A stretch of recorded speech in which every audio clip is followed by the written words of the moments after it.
Bom dia, já estamos em direto, não é? Pois é a edição diária, matinal, da Cor do Dinheiro, do dia 17 de Abril do ano da graça de 2019. Bem, há alturas em que eu me sinto feliz por não estar aí no continente. Hoje é um deles. Eu já explico daqui a bocadinho. Bom, a agenda para hoje é uma complicação. Tem aqui muita coisa, tive que cortar outras, mas como amanhã vou ter que fazer o direto por volta das 5 da manhã, aí em Portugal, antes de ir apanhar o avião, posso-me esticar um bocadinho com assuntos que não consigo tratar hoje. E o que é que tenho hoje para si? Naturalmente, a primeira questão é sempre o período de ordem do dia. Só um ponto que não está aqui. Aliás, vou deixar esse ponto para amanhã, porque realmente a agenda já está muito complicada. Por onde é que queria começar? No período de ordem do dia. Vamos lá ver. Primeiro ponto. O novo banco já interpôs mais de 90, 900, 1000, 9000? Não! 90 mil processos a antigos devedores ou ex-devedores do banco para recuperar créditos. Espera aí.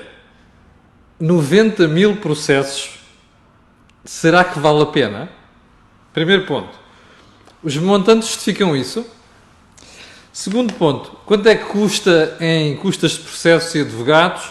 Terceiro, quanto é que custa em distração? Entre aspas, não é? Ou será que 90 mil processos são aqueles processos mais importantes de dívidas do banco? Não sei. Espera aí, pode haver outra explicação também.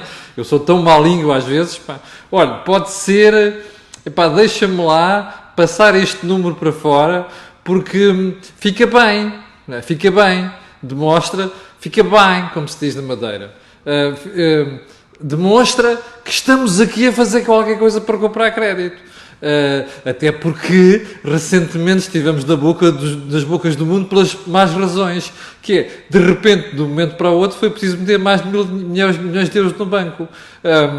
E de repente ficou toda a gente a duvidar que se calhar não era preciso meter aquele dinheiro. Está a ver? Cheira. Mas pronto. Segundo ponto da conversa do período de ordem do dia. A Alemanha deu um pontapé no seu Trump e disse assim: o Huawei, não, vai poder concorrer aos concursos de 5G. Porreiro pá. Há uma coisa que começa a meter um nojo profundo. É a forma como aquele idiota que está do outro lado do lago anda a tentar condicionar, separar, esfrangalhar a Europa e, sobretudo, a forma como o tipo, por causa de razões pessoais e por causa de razões citadamente americanas, quer envolver a Europa nos disparates dele. Porreiro. Terceiro ponto. Barragem de Fridão, já ouvi falar. Ali ao pé de Amarante. Região lindíssima, gosto bastante. Primeiro, de um momento para o outro, alguém inventou a história que a barragem pode arrebentar e arrasar com Amarante. Bem, está um historial do caraças de rebentar barragens em Portugal. Inclusive, barragens em sítios difíceis e com... A engenharia portuguesa não é nada boa nessas coisas. Nada. Bom, primeiro ponto. Segundo, a decisão que foi tomada, salvo em 2009, pela qual a EDP pagou 218 milhões de euros, agora, porque o governo se assustou, eu diria uma palavra um bocado feia, mas prefiro não dizer, assustou-se com os protestos ambientais e coisas do género, e lobbies locais, que os autarcas nesse aspecto são do pior que há, decidiu que não se fazia a barragem. Eu hei de ter uma discussão um dia destes sobre a história das barragens, que é uma coisa que eu percebo um bocadinho, que é a matéria que eu estudo desde a universidade. Por uma razão muito simples. Há dois tipos de rios em Portugal. Há duas zonas climáticas, a parte do norte e a parte do sul. A parte do sul, daqui a pouco, não tem água, pura e simplesmente. E a malta ainda não percebeu que as barragens são uma coisa que, além de produzir eletricidade, o ponto fundamental é a reserva estratégica de água para o futuro, está a ver? E, portanto, isto aqui está esquecido na cabeça das pessoas. Se calhar tem a ver com lobbies também da malta que quer fazer centrais de desalinização. Enfim, como isto é um país que vive muito de lobbies, também já não digo nada. Mas o ponto fundamental é este. O governo disse que não se faz a barragem. E diz que não paga a EDP. Quer dizer, eu vou-lhe dizer uma coisa. Se em vez de EDP estivesse aqui outras siglas quaisquer, IBM, TSF, obviamente estou a gozar, não é? Outra coisa qualquer, eu diria exatamente o mesmo que vou dizer agora. Que é assim, espera aí. Você acorda com os tipos num contrato fazer uma coisa. E depois diz, já não se faz. E depois diz, não te pago o que tu pagaste em adiantado, que eram 218 milhões como contrapartida por explorar aquilo durante 35 anos. Epá, isto é um grande exemplo, pá, a sério. Quer dizer, eu para o futuro, quando for um investidor que quiser negociar com o governo português, digo assim, porra, caramba, desculpe uma expressão. Epá, estes gajos dizem uma coisa, outros dizem outra amanhã. Desfazem contratos, rasgam contratos e não indenizam. É essa a conclusão que tem que se tirar, não é? Quer dizer, pela minha é, não sei, na sua não sei. Do governo sei qual é que é. Bem, último ponto. Como já percebeu, vamos analisar isto mais à frente. Estamos com uma crise, estão aí, eu felizmente aqui não tenho essa. Estamos com uma crise de combustíveis, de tal maneira que o governo acordou, de repente acordou, não é? Epá, vai ficar tudo sem combustível, pá, já houve voos adiantes e tal, o que dá uma excelente noção de preparação para estas marmeladas, não é? Pois não é bem assim, não é? E por outro lado, isto é uma grande vantagem, sabe, pedagógica, que é assim, ao pessoal do Bloco de Esquerda e do PCP, mais os quejandos, que defendem as Venezuelas, olha, estão a ver o que é um cheirinho de Venezuela? É que de repente, de um momento para o outro, você vai para a fila ficar 2 horas com medo que fique sem combustível. Agora multiplique isto por 100 de gravidade. Pode ser que seja uma vacina muito interessante para a malta que adora as Venezuelas e as Cubas. Está a ver? Tenho sempre um lado pedagógico a estas coisas. Bem, vamos lá então ao primeiro ponto da conversa de hoje. Isto hoje é para aquecer. Bom, não sei como é que está aí o tempo, aqui está um calor do caraças, mas pronto. O governo, soubemos ontem pela Rádio Renascença, ameaçou demitir-se por causa dos professores. Quer dizer, eu ontem quando li isto, juro que não consegui conter o riso de gargalhada. Espera aí, eu vou explicar. A Assembleia da República quer tramar o governo e quer decidir aquilo que o governo não quer, que é os 9 anos para dar às pessoas de congelamento. O governo dá 2 anos, grosso modo. Perdão. Então o que é que a Assembleia da República quer? Como vêm eleições agora em maio e legislativas em outubro, quer passar a mão por baixo e dizer assim, olha, vou tramar este tipo, dou-lhe uma rasteira aqui. Bom, eu sinceramente acho que isto é inconstitucional. Okay? Eu não sou constitucionalista, mas olhando para a Constituição, isto é matéria do Governo, não é de competência da Assembleia da República. E eu acho que é inconstitucional. Mas vamos passar por cima disso. A atitude em si. Espera aí. Só contaram para você, como dizia o João Soares, não é? O Governo demitir-se. Não. É claro que a seguir vieram logo dizer que não é verdade. Bom, isto a Rádio Renascença não inventou. Isto foi passado por gentinha muito próxima do Sr. Primeiro-Ministro, não é? Da direção do Partido Socialista. Porquê? Bom, há várias interpretações para isto. Uma é, bom, deixa-me lá ver se o PCP e o Bloco caem na esparrela, que é para eu me demitir e depois vou para as eleições vitimizando-me. Mas agora vem o reverso da medalha. Imagino que era mesmo isso que se queria fazer. Agora, qual era o resultado? Isto ia dar alguma vantagem ao Governo? Eu tenho sérias dúvidas. Acha que a opinião pública se ia encostar ao Governo porque a Assembleia da República deu-lhe uma rasteira numa matéria, que ainda mais matéria que deve ser analisada pelo Tribunal Constitucional, e que o Presidente da República provavelmente chumbaria? Não. Isto foi mandar uma piada que é para, primeiro, pá, ao pessoal do Bloco de Esquerda, eu aceito, mas, caramba, não me vão ao baixo ventre. Portanto, queres porrada? Vamos à porrada. E, portanto, a porrada aqui... Quando eu era miúdo, a gente tinha aqui ao norte de Moçambique, em Climano, tinha uma mangueira enorme, que a gente chamava mangueira sagrada. O que era a mangueira sagrada? Quando estávamos na escola e chateármos, queres porrada? Então às 10h30 ali na mangueira sagrada. A mangueira sagrada é o sítio da porrada. Pronto. O sítio da porrada em Portugal é o Parlamento. E, portanto, o Governo diz assim, bem, querem porrada? Vamos à porrada. E a porrada é, olha que eu me demito. Bem, isto é de rir, obviamente. Não vai haver demissão nenhuma. Só estiverem malucos. Bem, o que leva a outra questão. Espera aí. Mas não é só isto. Alguém quis fazer testing the waters, está a ver? Testar as aguinhas, a ver se a temperatura é 30 graus, como aqui, no Índico, ou se é 17, como na Costa da Caparica, ou 15, como em Esmoriz, não é? Ou Ovar. Bem, alguém quis testar as águas. Cheira-me que a reação não foi muito boa. Está fria, está muito fria. Daí ontem o Governo ter vindo dizer logo assim, não, queria demitir, conversa. A jogada está feita. Quem não os conhece que os compre. Bem, agora é que é a sério. O governo está a perder o controle do país. Não sei se já reparou. Olha, professores ameaçaram com um inferno agora na altura das avaliações. E parece que vai mesmo a ver. Mário Nogueira não perdoa. Aliás, CGTP não perdoa. Ai, perdão! Não é CGTP. PCP não perdoa. Ok? Portanto, vai haver inferno na altura das avaliações. Enfermeiros. Foi um sarilho, não é? Foi preciso, ao fim de não sei quantos meses, fazer uma requisição civil. Bom, bombeiros. O inefável Marta Soares já prometeu uma rebelião nacional. Bom, aquilo também deve ser com a sua hora do dia. Se é antes do almoço, se é depois do almoço. Porque depois, entre os dias depois, vou dizer que afinal, parece que já não é bem assim. Mas enfim, repare, de um momento para o outro, você tem 3 ou 4 conflitos que estão a desgastar a imagem do governo. Bem, em cima disto veio mais um sarilho, o Family Gate. O Dr. António Costa nunca percebeu que isto ia ter um impacto sério naquilo que é a consciência coletiva da sociedade. Daí o reflexo nas sondagens. Mas esta dos combustíveis, para mim, é a mais grave de todas. E porquê? Porque mostra duas coisas. Em primeiro lugar, o governo não mede bem as situações. E já agora, quem anda a chamar talento do caraças ao Dr. António Costa, é melhor começar a pensar 2 vezes. Que eu acho que quem tem um talento do caraças não deixa passar estas coisas. Bom, e onde é que eu quero chegar?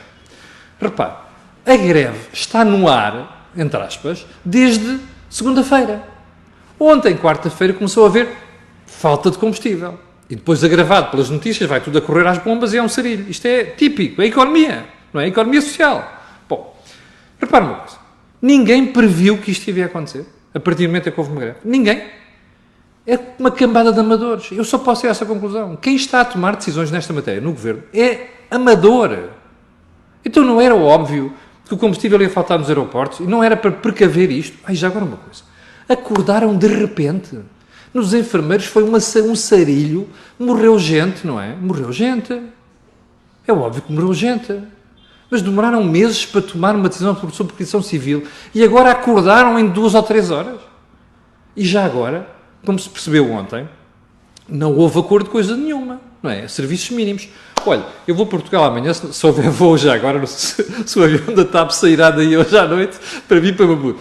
É o mesmo avião que eu apanho às 8 da manhã para ir para Lisboa. Portanto, se houver avião, eu como na sexta-feira tenho que ir a Viana, de Castelo, o que vou fazer é, vou ali a Espanha, ao lado, e vou encher o depósito, e se calhar trago uns jerrycans que é para ter durante a viagem para baixo para Lisboa. Está a ver? É isto que vai acontecer. Nós estamos na semana da Páscoa, os portugueses, de certeza que vão aproveitar para dar uma voltinha ali a Ayamonte, de um lado, ao pé do sítio onde eu vivi, Alentejo, ou mesmo lá em cima no norte, que é para emprestar combustível à Espanha. É isto que vai acontecer. Mas já reparou? Isto evidencia uma coisa gravíssima, que é o governo perdeu o controle. O governo está a medir mal as situações e isto vai-lhes correr muito mal. Pode ter a certeza. Esta falta, esta incapacidade de previsão. Eu ontem estava a olhar para o meu antigo colega de faculdade, o Pedro Cisa Vieira, a falar sobre a greve e a pensar assim, caramba, até um tipo experimentado como o Pedro parece que subavaliou esta situação. Bom, é óbvio que isto vai ter consequências. Porque eu não acredito, mesmo com os serviços mínimos, que não haja complicações em áreas fundamentais da vida económica do país. Aguardemos. Bom, terceiro ponto. Epá, já vamos com 17 minutos. Eu sei que comecei com 3 minutos atraso, mas enfim.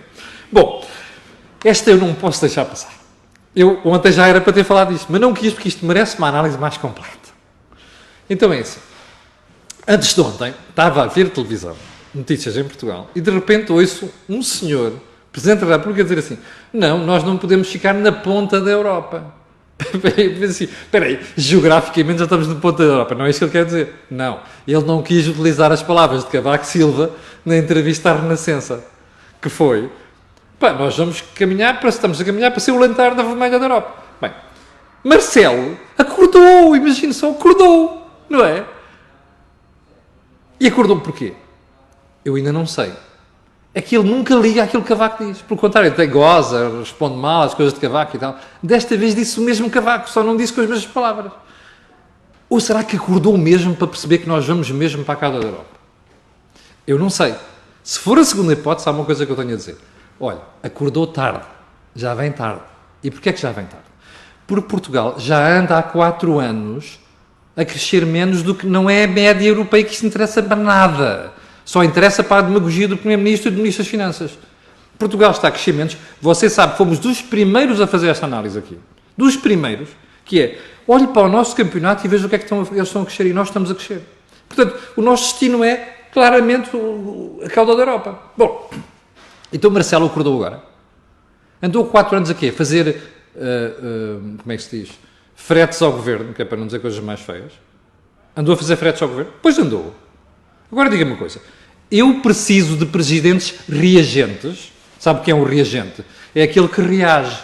Como dizem os brasileiros, vai a correr atrás do prejuízo. Ele já aconteceu. Portanto, vai a correr atrás do prejuízo. Eu não quero presidentes destes. Nem quero primeiros ministros destes.